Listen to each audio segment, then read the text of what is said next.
हाय, कैसे हैं? सबसे पहले तो मैं ये बता दूं कि ये जो वीडियो है ये पूरी तरह आयुर्वेद चिकित्सकों के लिए है और उन चिकित्सकों के लिए है जो क्षार सूत्र की प्रैक्टिस करते हैं, जो क्षार सूत्र चिकित्सा पद्धति करते हैं। ये वीडियो मैं उन्हीं के लिए बना रहा हूँ। ये सामान्य लोगों के लिए नहीं है, ये आम लोगों के लिए नहीं है, ये पेशेंट्स के लिए नहीं है। आप इसे, अगर आप सामान्य व्यक्ति हैं, डॉक्टर साहब नहीं हैं, अगर आप पेशेंट हैं तो आप इस वीडियो को स्किप कर सकते हैं, क्योंकि इस वीडियो में मैं चिकित्सकीय दृष्टिकोण से कुछ कुछ बातें बताऊंगा जो क्षार सूत्र चिकित्सा में उपयोगी होती हैं, है ना। तो वो मतलब चिकित्सकों के बीच का जो वार्तालाप है उस तरह का वार्तालाप होगा। तो आप चाहें तो इसे देख सकते हैं और चाहें तो आप इसे स्किप कर सकते हैं, मतलब आप इसे छोड़ भी देंगे तो कोई प्रॉब्लम नहीं है। ये क्षार सूत्र चिकित्सकों के लिए वीडियो मैं बना रहा हूँ। तो इस वीडियो में मैं आपको बता रहा हूँ कि जो क्षार सूत्र पद्धति में, जैसे चिकित्सा लोग क्षार सूत्र आप लोग करते हैं, तो इसमें आमतौर पे क्या होता है, जैसे अपन क्षार सूत्र जैसे आज प्रोसीजर किया, किसी का क्षार सूत्र किया मान लो, तो होता ये है कि जिस दिन भी क्षार सूत्र प्रक्रिया की जाती है तो आमतौर पे क्या होता है, थ्रेड भी उसी दिन डाल देते हैं क्षार सूत्र, है ना। आमतौर पे यही सभी लोग को, मतलब ज़्यादातर लोग इसी तरीके प्रैक्टिस करते हैं कि जैसे क्षार सूत्र आज किया है तो आज ही उसमें क्षार सूत्र डाल देंगे, है ना। फर्स्ट डे से ही क्षार सूत्र अप्लाई हो जाता है। तो देखिए, ये थोड़ा सा अवॉइड करना चाहिए इस तरह के काम, कि फर्स्ट डे क्षार सूत्र अप्लाई आप ना करें। उसमें होता एक्चुअली क्या है कि एक तो पेशेंट जो है वो पैनिक रहता है, पेशेंट को थोड़ा सा घबराहट रहती है कि मेरे साथ कुछ ऐसा होने वाला है जिससे अब मुझे दर्द होगा। एक तो वो वैसे ही घबराया हुआ ओटी में, पे आप प्रोसीजर रूम में उसको रखें, उसको इंजेक्शन लगाए तो इंजेक्शन का दर्द उसने अभी सहा है, या चलो आपने स्पाइनल में किया या जनरल एनेस्थीसिया किया, वो एक अलग चीज़ है, लेकिन लोकल में किया तो वो घबराता है, स्पाइनल में किया तो भी क्योंकि कॉन्शियस है तो भी घबराता है। और प्रोसीजर रूम का जो है एटमॉस्फेयर देख के सब लोग मास्क लगा के खड़े हैं, थोड़ा सा पेशेंट को एंग्जाइटी हॉस्पिटल में आने से ही हो जाती है, प्रोसीजर रूम तो बहुत दूर की बात है। तो थोड़ा सा पैनिक रहता है, थोड़ा सा एंग्जाइटी रहती है, और उसके बाद पेशेंट को अगर क्षार सूत्र अप्लाई किया और प्रोसीजर के कॉन्शियस होने के बाद या उसको फीलिंग आने के बाद उसको क्षार सूत्र में बर्निंग सेंसेशन हुआ, पेन हुआ, तो इसमें पेशेंट जो है वो थोड़े से घबराते हैं और उनको तकलीफ होती है। वो मतलब एक तरह से बोलते हैं कि भाई हमको बहुत ज़्यादा तकलीफ हो रही। कई पेशेंट जैसे वो होते हैं ना सेंसिटिव टाइप के, बहुत ज़्यादा, जिसमें थ्रेशोल्ड लेवल बहुत कम होता है, कि वो सहन शक्ति बहुत कम है उनकी, तो ज़रा सा एक, कुछ लोग तो इंजेक्शन दे के उचक, तो वो एक अलग बात है। तो जैसे कि क्षार सूत्र डाला, उनको दर्द होना शुरू हुआ, तो कई बार लोग बहुत ज़्यादा फिर उनको पेन किलर इंजेक्शन दो, इस तरह की प्रॉब्लम्स होती हैं, है ना। तो सलाह मेरी ये है कि फर्स्ट डे जो है क्षार सूत्र का, उसमें आप क्षार सूत्र अप्लाई ना करें, फर्स्ट डे में क्षार सूत्र अप्लाई मत करिए। अब दूसरी बात इसमें क्या आ जाती है कि दूसरे तरह के चिकित्सक जो होते हैं वो सर्जरी क्षार सूत्र के पहली बार प्लेन थ्रेड डाल देते हैं, है ना।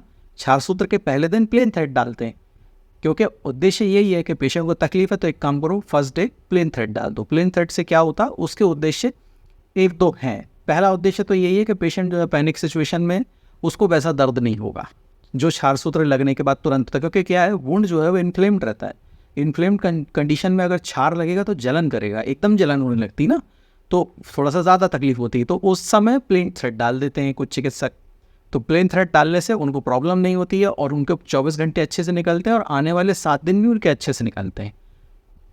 उनको थोड़ी सी शांति मिलती है, थोड़ा सा इन्फ्लेमेशन रिड्यूस होता है, मेडिसिन चलती हैं, तो थोड़ा ड्रेनेज हो जाता है, प्रॉपर अंदर जो कलेक्शन है वो बाहर आ जाता है, थोड़ा सा सबसाइड हो जाता है। वुंड जो है जितनी एक्यूट कंडीशन में रहता है ना, तो थोड़ा सा सबसाइड हो जाता है।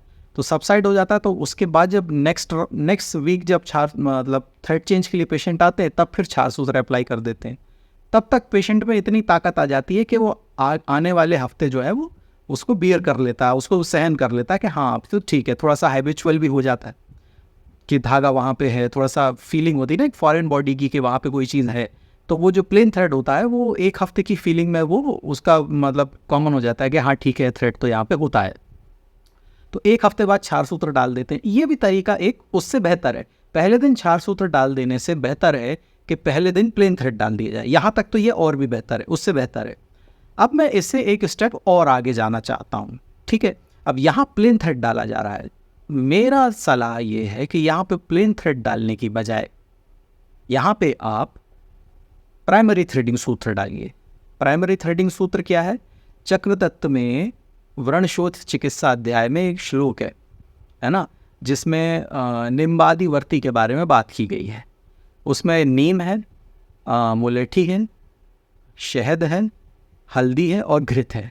ये 5 चीज़ें हैं, है ना। इसकी मतलब व्रण की चिकित्सा में इसके बारे में बताया गया है कि इन 5 चीज़ों से बनी हुई वर्ती जो है वो उसमें अप्लाई करनी है, तो उससे व्रण जो है वो शुद्ध होता है। तो मेरा ओपिनियन ये है, मेरी सलाह ये है कि आप जो प्राइमरी थ्रेडिंग जो आप फर्स्ट डे क्षार सूत्र लगाते हैं, तो उसमें प्लेन थ्रेड लगाने की बजाय आप ये प्राइमरी थ्रेडिंग सूत्र अप्लाई कर दें, ठीक है। तो इसमें क्या होगा, कम से कम देखिए प्लेन थ्रेड में तो केवल प्लेन थ्रेड है, उसमें कुछ नहीं होने वाला है। जो आप ओरल मेडिकेशन देंगे उसी से जितना रिजल्ट आने वाला है वो आएगा। लेकिन यहाँ पे ओरल मेडिकेशन के साथ लोकल मेडिकेशन भी उस सूत्र में हो जाएगा, इसमें क्षार नहीं रहेगा। जो प्राइमरी थ्रेडिंग सूत्र जो है इसमें क्षार नहीं होता है। ये जो 5 चीज़ें मैंने बताई ना, इसमें नीम है, मुलेठी है, हल्दी है, और नीम, मुलेठी, हल्दी और आपका घी, नीम, मुलेठी, हल्दी, घी और शहद, सॉरी भूल गया था एक चीज़, शहद, हाँ। तो ये 5 चीज़ें उसमें मिली हुई हैं। तो इससे क्या होगा, पेशेंट को थोड़ा सा सूदिंग इफेक्ट आएगा उसमें, है ना। उसको सूदिंग इफेक्ट थोड़ा अच्छा लगेगा, उसको घी भी अच्छा है उसके लिए, शहद भी अच्छा है उसके लिए, और बाकी मुलेठी तो बहुत ही अच्छा है पेन किलर, तो उससे लोकल उसको थोड़ा सा आराम मिलेगा, है ना। और हल्दी है तो हल्दी अपना काम करेगी उसमें। तो इस तरह की जो चीज़ें हैं, ये अपन इस तरह से यदि अप्रोच अपनी रहेगी तो ये ज़्यादा बेहतर है। तो प्राइमरी थ्रेडिंग है जो फर्स्ट सिटिंग जो है थ्रेड, जो पहली बार क्षार सूत्र जब थेरेपी आप दे रहे हैं, तो पहले दिन आप ये वाला प्राइमरी थ्रेडिंग सूत्र अप्लाई करें तो ज़्यादा बेहतर होगा। प्लेन थ्रेडिंग क्षार सूत्र तो अप्लाई करिए ही मत, है ना। मेरी सलाह तो यही है कि क्षार सूत्र आप पहले दिन तो अप्लाई करिए ही मत। जो लोग प्लेन थ्रेड अप्लाई भी कर रहे हैं तो आप प्राइमरी थ्रेडिंग सूत्र अप्लाई करें तो ये ज़्यादा बेहतर रहेगा।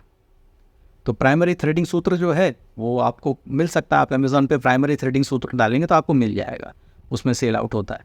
तो वो आप लेके आप उसको अप्लाई करें, उसको डालने की आप हैबिट बनाएं, तो वो पेशेंट के लिए ज़्यादा बेहतर है, अपने लिए भी बेहतर है, पेशेंट के लिए भी बेहतर है। पेशेंट को भी अच्छा महसूस होगा, उसको फीडबैक अच्छा जाएगा, उसको प्रॉब्लम नहीं होगी। अभी तो प्लेन थ्रेड डाल रहे थे, प्लेन थ्रेड में तो मेडिसिनल इफेक्ट ही नहीं आ रहा है, केवल ड्रेनेज हो रहा है, पेटेंट हो रहा है ट्रैक, वो भी ठीक है, लेकिन मेडिसिनल इफेक्ट भी मिले तो अच्छी बात है ना। तो मेरे हिसाब से प्राइमरी थ्रेडिंग सूत्र यदि आप यूज़ करेंगे तो बेटर रहेगा, है ना। प्राइमरी थ्रेडिंग सूत्र जो है वो निम्बादिवर्ती है, वो आप चक्रदत्त के व्रणशोथ अध्याय में, वैसे वो जो प्राइमरी थ्रेडिंग सूत्र मिलता है ना उसमें रेफरेंस उसका दिया है, उसमें श्लोक भी उसमें लिखा है। आप अमेज़ॉन पे प्राइमरी थ्रेडिंग सूत्र डालेंगे ना तो मिलेगा, आप उसको पढ़िएगा, उसमें पूरा रेफरेंस लिखा हुआ है। तो अगर उसको यूज़ करेंगे ना इसमें तो बेहतर रहेगा, बेहतर क्या बेस्ट ही रहेगा, सबसे बेस्ट रहेगा वो। तो इस वीडियो में मुझे प्राइमरी थ्रेडिंग सूत्र के बारे में ही आपको बताना था, मतलब ये कि इसको इसमें अप्लाई करना। और भी डिफरेंट तरह के 4 सूत्र हैं, तो मैं धीरे धीरे करके वीडियो डालूंगा ताकि जो न्यू कमर्स हैं, जो फ्रेशर्स हैं, जो नए नए लोग हैं, जिन्हें क्षार सूत्र करना अभी शुरू किया है, जिनको अभी उतना एक्सपीरियंस नहीं है, जिनको उन चीज़ों के बारे में मालूम नहीं है, तो ग्रेजुअली मैं इस तरह के वीडियोस डालूंगा तो आपको थोड़ा समझ में आएगा कि इसको किस तरह से करना है, थोड़ी सी एक सही दिशा मिल जाएगी। उस तरह से यदि काम करेंगे तो बेहतर रिजल्ट मिलेंगे अपने को, है ना। तो एक सिस्टमेटिक तरीके से क्षार सूत्र थेरेपी जो है उसको अपने को करना है तो बेहतर लगेगा, है ना। ऐसे नहीं कि आप मतलब सब में मैं बताऊंगा आगे वीडियोस भी, मेरे कई टॉपिक है ना, मेरे डिफरेंट क्षार सूत्र के लिए डिफरेंट टॉपिक्स पे मैं बहुत सारे वीडियोस आगे भी इस चैनल पे डालूंगा। तो इसी तरह का ये पहला वीडियो था जिसमें प्राइमरी थ्रेडिंग सूत्र के बारे में मुझे आपको बताना था, और मैं ऐसी आशा करता हूँ कि आप इसका यूज़ करेंगे तो आप मतलब बेहतर होगा, पेशेंट के लिए बेहतर होगा, प्रैक्टिस के लिए बेहतर होगा, पेशेंट को फीडबैक अच्छा मिलेगा, उसको अच्छा महसूस होगा, है ना। वो मोटिवेट होगा, नेक्स्ट वीक के लिए मोटिवेटेड रहेगा, ओके नहीं कोई बात नहीं यार, क्षार मतलब नॉर्मली होता है, वो थ्रेड चेंज होता, कोई समस्या नहीं, उसमें कोई दिक्कत नहीं है ना। तो ये थोड़ा सा इस तरह की अप्रोच अपने को रखनी पड़ेगी, एक सिस्टमेटिक अप्रोच रखनी पड़ेगी क्षार सूत्र में, कि प्राइमरी थ्रेडिंग में हमें किस तरह से मतलब सूत्र अप्लाई करना है, फिर second sitting, third sitting, fourth sitting, fifth sitting, different conditions, क्षार सूत्र करते समय कितने तरह की कंडीशंस हमारे सामने आती हैं, उन कंडीशंस को हम किस तरह से डील कर सकते हैं। ओरल मेडिकेशंस तो आप देते ही हैं, वो तो सबको पता ही, आप लोग करते ही हैं, लेकिन क्षार सूत्र के दृष्टिकोण से हम कितने डिफरेंट लेवल पर क्षार सूत्र को डिफरेंट तरीके से हम उसको हैंडल कर सकते हैं, डिफरेंट कंडीशंस को, डिफरेंट इन्फेक्शंस को हम किस तरह से अलग अलग तरह के क्षार सूत्र से हम उनको डील कर सकते हैं। ये चीज़ मैं आपको धीरे धीरे एक एक वीडियो में आपको करके बताता जाऊँगा, है ना। तो ये चैनल ही मैंने इसलिए बनाया है, मैं इसमें वीडियो डालूंगा, आप रेगुलर इसको देखते रहना, तो आपको थोड़ा बहुत एक ओवरऑल एक आइडिया आपको मिलता रहेगा। करना तो आपको अपने तरीके से ही है, मेरे बताए हुए तरीके से ऐसा नहीं करना, तो आपको अपने तरीके से ही है। हर जो क्षार सूत्र चिकित्सक होते हैं उनका एक अपना पैटर्न होता है काम करने का, तो वो तो है, लेकिन एक जो सामान्य तरीका, जो एक दिशा होती है ना, उस हिसाब से मैं इसमें वीडियो डालूंगा।